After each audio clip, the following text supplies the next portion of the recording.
Hürmetli vatandaş, avval özüm keçip kaldık keçirenler, hürmetli vatandaşlar. Bugünkü leksiyimizi başlayımız. Leksiyada size gacıyoruz, başlayın, götündü sözdeyimiz. Bugün çiğsak 2025 yıl 8. ayının 9. günü heptige. Şembe vatandaş. Bugünkü vaziyetimiz hazır aydınlaştı. Tüm gün sözlügen yedik Amerika Koşmuş Ştatları Prezidenti Donald Trump bilen Rusya Federasyası Prezidenti Vladimir Putin görüşüdüğün bol deyip tüm gün vakti enek tehi emez, şundaklı cayı mı, orun mu enek emez degen yedik. Bugün bu enek boldu, ende hazır tor bettirdi ki haberlere asaslanğanda vatandaş İki devlet prezidentleri, iki devlet rehberleri 8. ayının 15. günü Amerika Koşmuş Ştatlarının yeni bir ştatı, Alyaska ştatı'da görüşüdüğün bol. Ben bunu üzemdeki sezgi ve sezgi işçideki gaybi reallık desem mi buludu? Ya ki sezgi işçidi bu şu, Alyaska'da söhbet kuruş, Alyaska'da yığın eçiş. Yani şundakla tesavvurunun gıdıqlışı bilen, bunun şundak yüz bergen şundak bir işlemesinden dağıt önü geldi gide. 2021 yılı 3. ayının 18. günü Jungo Amerika söhbeti. Amerika Koşmuş Ştatlarının bir Alyaska ştatı, başka hiç kandak bir yerge orullaştırılmay, Alyaska'lı orlaştırılan idi. Jungo Amerika söhbeti, o söhbetini sile tolak bilisile vatandaş. Ben şu vaxtada küçümden beri içi yet gözüm. Hatta şu söhbette Amerika Koşmuş Ştatları sabık prezidenti Joe Biden'le yukarı derecelik emeldarı devlet işler katibi, sabık devlet işler katibi Antony Blinken söhbettin ki şundak diyeni muhbirlağı şundak diyeni de vatandaş Uygurustan yani Şincan, Tibet ve Tayvan Katarlıq burayla bu ülkeler her gizma Jungo'nun işi emmez. Tamam vatandaş. Bu Amerika Koşmuş Ştatlarının halkara siyaseti, halkara stratejik siyasetinin bir kısmı. Ya ki bu Amerika Koşmuş Ştatlarının taşkı siyaseti, yani ben baştan ahırda hep gelip atmayan ki milletler meselesi, çoğun devletler oturusundaki geopolitikalik mesele, milletler meselesi, çoğun devletler oturusu rayon karakterlik mesele. Benim şundak mesele diyenim bu işi etkanlı vatandaş şu vakti sabık devlet işler katibi Antony Blinken Uygurustan yaki Uygur yaki Xitay tilideki Şincan herkes birincisi o Uygurcu mu? Herkes Jungo'nun içki işemez diyeni vatandaş. Bu yığın kaç aylık yıldı bu sohbet yığını? 2021 yıl 3. ayının 18. günü. Ende aldığımızda 8. ayının 15. günü. 2025 yılı 8. ayının 15. günü. Amerika Koşmuş Ştatlarının prezidenti Donald Trump, növbetdeki prezidentimiz Donald Trump ile Rusya Federasyası'nın prezidenti Vladimir Putin Alyaska'da söhbet ötküzdü. Bu söhbet hazır karmak edilişi de. Tüngün dedik ki birla Ukrayna meselesi emez. Birla Ukrayna oruçun toğutuş meselesi emez. Dep tüngün tehi bir kısa haberde silahı şundak dedik ki bir yerde çoğun iş var, çoğun gep var değil de vatandaş. O çoğun gep, çoğun işten himikelliğini siz biz bilmeyimiz. Oturga çıkandı bolsa elbette buna da haberdar bulunmaz.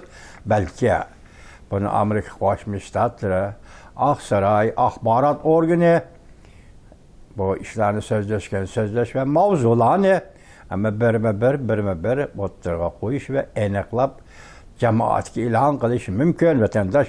Şununla ben dedim mavzuda sezgüm de dedim. Yukarı kadar sözledim. Bu aslı paket.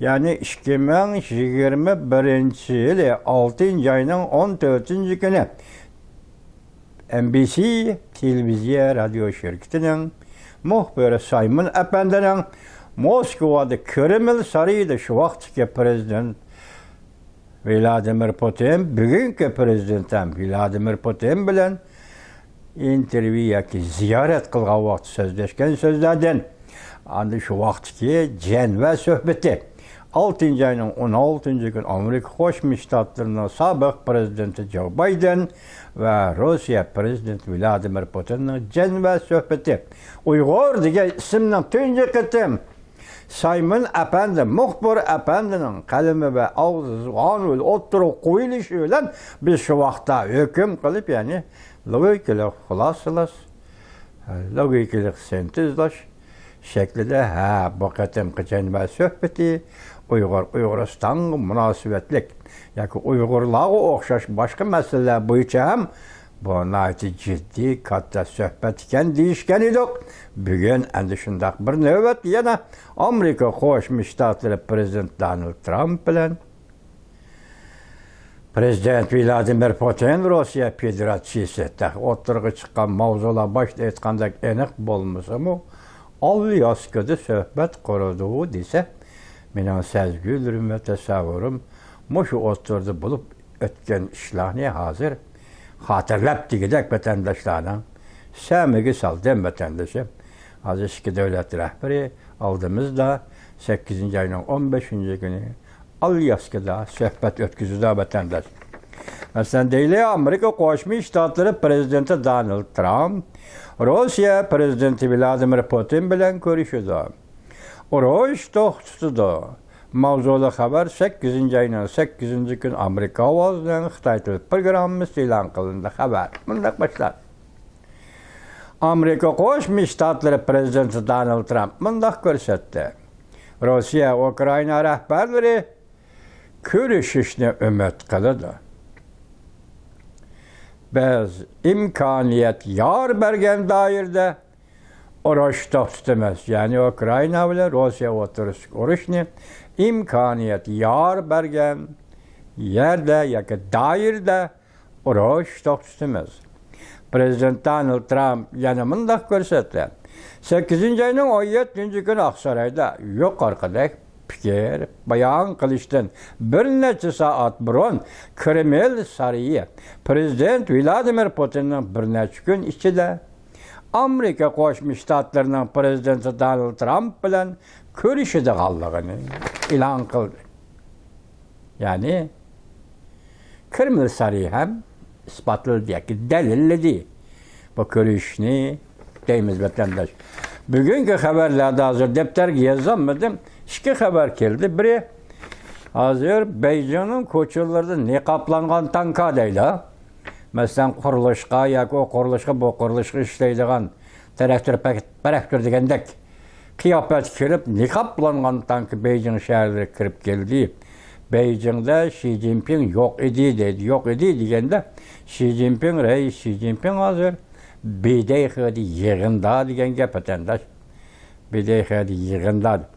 Anda tünügendi 82. armiyani başlap Can Yuşa Bideyxedi Xi Jinpingni o'ttirg'a oldi degan gapni aytdik. Bugungi Jungo munosabatli xabarlanmış o vatandaş.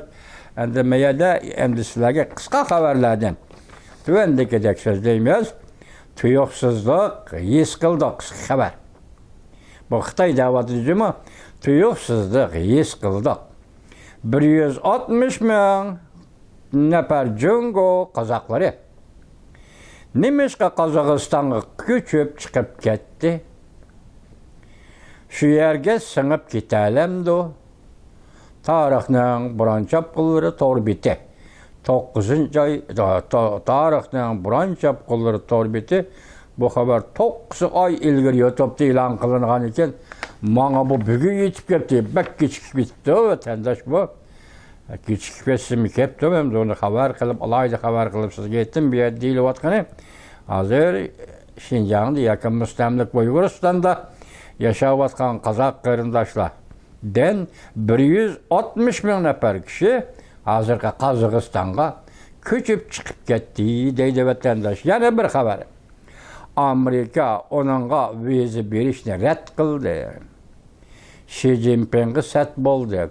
Muşadımış cümle enik emas, özünü anlayamadığım vatandaş Amerika kimki bizi bir işini ret kıldı. Xi Jinping'e nime için set boldumuş cümle müşbeti sizin aldığınız törüp dursun. Bir kıtım vakti kelgende oturga enik bulup oturga çıkışı mümkün vatandaş. Cüngoga avarçılık bayvetçi taşlı bitildi. Yani Cungo'nun bayvetçileri halka cemiyetin ve cemiyetin üzüdün. Cungo cemiyetinin üzüdün hem taşlı bitildi dedi. Cungo'ga avarçılık yitip geldi. Dedi kazıra, Rusya Taşkı İşler Ministri Ravulov, Cungo Taşkı İşler Ministri Wang Yi'nin Moskova'nı ziyaret kılışını ret kıldı. Bu kaltısı kepket emeli bolsun, rast bolsun. Bu kim deseniz, yani sizge tunuş. Şavlı Maliye 8. ayının 9. günü bugün bir vatkan haber. Bizden haberimiz nimdi dok, duyuyorsunuzlar. Cungo'nun reis Xi Jinping Moskova'nı ziyaret kıldığı dedik. Eğer bir bağlap durup bunu düşünsek ve düşündürürsek vatandaş, demek Wang Yi'nin Moskova'ya berişi doğru. Moskova'ya berişin talep kılışı doğru. Çünkü aldığın şart Xi Jinping Moskova'ya bardı degan gap o'ttirg'i chiqib oldu. Xi Jinping Moskova'ya ziyaretga bardigan bo'lsa, avval Wang Yi Moskova'ya verip bu işlerini, bu tertiplerini o'rinlashtirishi kerak vatandaşlar.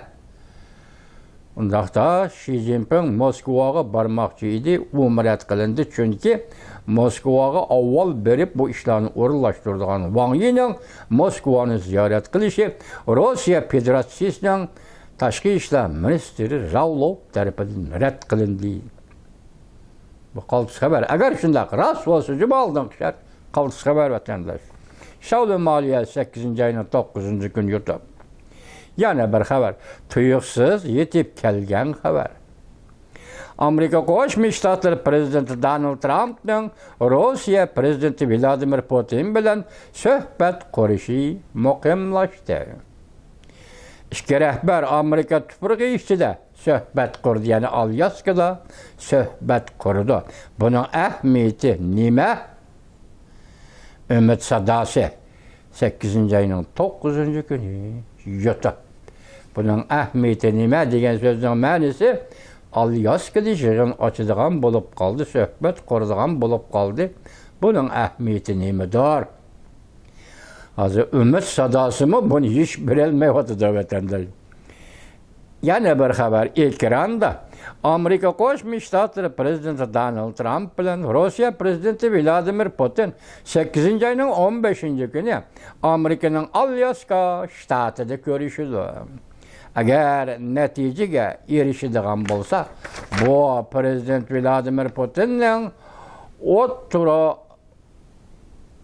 Vladimir Putinning kuttirib o'tganligini tan olganligida. Yoki mayli diplomatiya ishlarida, mayli Ukraina bilan bo'lgan munosabatda, harbiy ishlarda, mayli xalqaro yordam jalb qilish yoki xalqaro savdo degandek mushu sohalar bo'yicha aytganda prezident Vladimir Putin kuttirib o'tdi. Uning belgisi bugun Alyaskada prezident Donald Trump bilan ko'rishganligidir debdi bu xabarda vatandaş. Eski mavzu. Prezident Donald Trump 8. ayının 15. gün Alyaska shtatida Rossiya prezidenti Vladimir Putin bilan ko'rishadiganligini e'lon qildi. Convention video film to'rbet 8. ayının 9. gün YouTube. Yana bir xabar vatandaşı. Amerika Qo'shma Shtatlar prezidenti Donald Trump kuch ustiga kuch chiqarib Shein, Temu qatorliq Cungo shirkatlarini gumron qildi. Yoki prezident Donald Trump kuch ustiga kuch chiqarganligi sababdan mush bo'layotgan siyosatlar nuqtai nazarda. Hozir Cungoning Temu shirkati, Shein shirkati gumron bo'ldi. Hunyanning nazari 8. ayının 9. günü YouTube vatandaş. Bugünkü vaziyetimiz asosiy merkezde kaldı.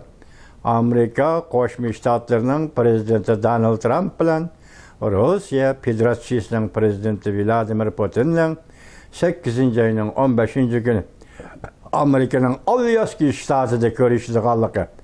Bu vaziyat hozir butun dunyo yer shari diqqat qilayotgan vaziyat. Qandaq natija yuz berishi mumkin deb diqqat qilayotgan vaziyat. Dal mushundaq chog'da tunugun Rossiyani ziyorat qiladi deb xabar bergan Xi Jinping bugun o xabar yo'q. Uning o'rniga Xi Jinpingning Moskvani ziyorat qilmoqchi bo'lganligi dal mushundaq paytga to'g'ri kelganligi. Masalan, Prezident Donald Trump bilan Rossiya prezidenti Vladimir Putinning ko'rishadiganligidan iborat mushu vaziyat to'g'ri kelganligi.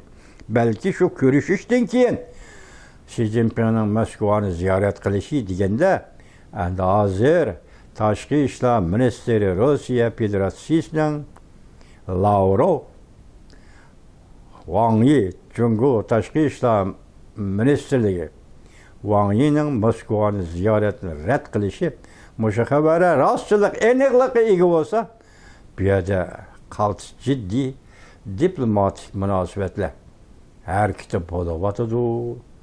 Chunki bu diplomatik faoliyatlarning jiddiylashganligi mushu ko'rishish, mushu uchrashishlarda eg'izga elinadigan mavzu, hal qilishga tegishli mavzuning o'zini jiddiylik paydo qilayotgan gap degan xulosani chiqarmas. Hurmatli vatandosh.